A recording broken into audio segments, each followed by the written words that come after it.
Lakini paka tuweke wakora wote pamoja. Tuko na mkora mwingine anaitwa Raila Odinga.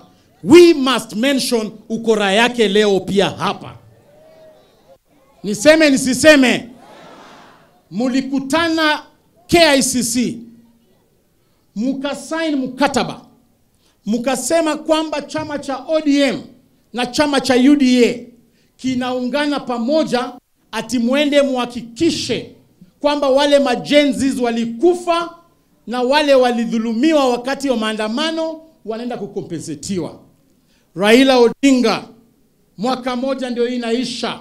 We want to ask you, ni jenzi wangapi ambao wamekompensetiwa?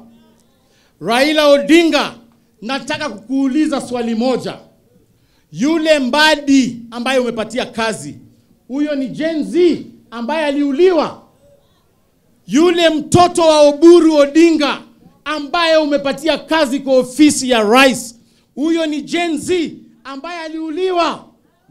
Mimi nataka kukuuliza Raila, umezoea kwamba unakuja kwa upinzani, unashikanisha upinzani, ukipoteza kura unatuma watoto wetu waende wauliwe, wapigwe marisasi, wakishapigwa marisasi wewe unaingia kwa serikali unakula na familia yako.